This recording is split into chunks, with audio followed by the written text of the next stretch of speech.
2022 में भाजपा में जाने के बाद 2.5 साल में हर चुनाव के समय टिकट को लेकर सबसे ज्यादा चर्चा बीजेपी में जिस नाम की हो रही थी वो थी सपा संस्थापक मुलायम सिंह यादव की छोटी बहू और मैनपुरी सांसद डिंपल यादव की देवरानी अपर्णा बिष्ट यादव। लेकिन अब इन दिनों अपर्णा फिर से चर्चाओं में आ गई हैं, क्योंकि 2.5 साल से भाजपा में जाने के बाद सबसे बड़ा सवाल ये था कि भाजपा आखिर अपर्णा यादव को कहां मौका देगी। अपर्णा को भाजपा में कुछ मिलेगा भी या नहीं मिलेगा। इन सब बातों पर हर चुनाव में चकल्लस तेज हो जाती थी, लेकिन भाजपा या यूं कहें तो सरकार ने अब अपर्णा को उनकी मेहनत का तोहफा दे दिया है। जी हाँ, हाल ही में पिछड़ा वर्ग कल्याण आयोग और महिला आयोग का यूपी में गठन किया गया, जिसमें से महिला आयोग में अपर्णा बिष्ट यादव को महिला आयोग का उपाध्यक्ष बनाया गया है। लेकिन अपर्णा यादव की पूरी कहानी क्या है और मुलायम सिंह यादव की छोटी बहू के भाजपा में जाने और राजनीति को लेकर कहानी थोड़ी लंबी है।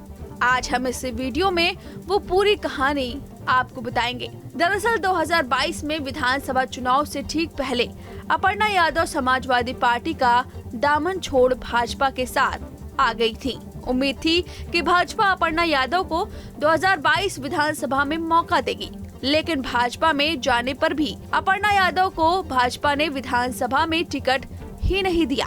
जबकि कयास ये लगाए जा रहे थे कि समाजवादी पार्टी की तरफ से 2017 के विधानसभा चुनाव में अपर्णा यादव लखनऊ कैंट की जिस सीट पर चुनाव लड़ चुकी हैं, भाजपा उन्हें उसी सीट से मौका दे सकती है।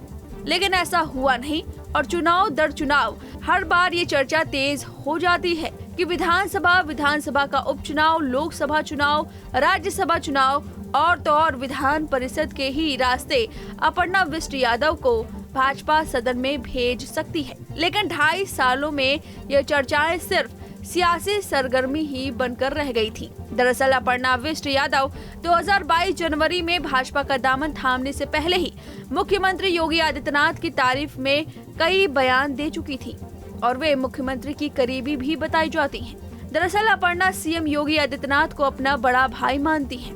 दोनों उत्तराखंड के रहने वाले हैं।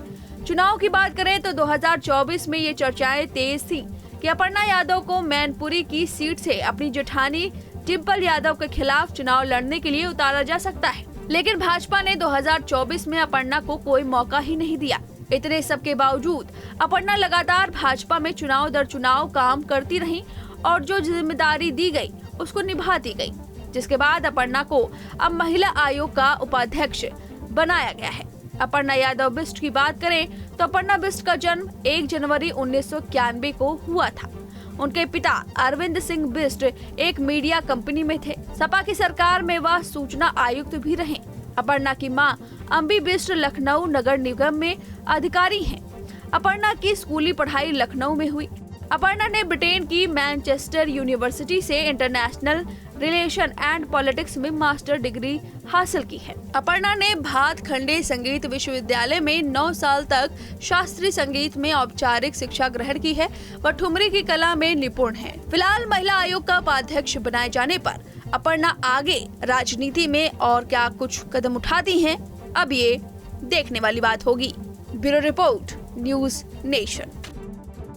न्यूज नेशन अब व्हाट्सएप पर खबरों की ताजा अपडेट के लिए न्यूज नेशन के इस QR कोड को स्कैन करें।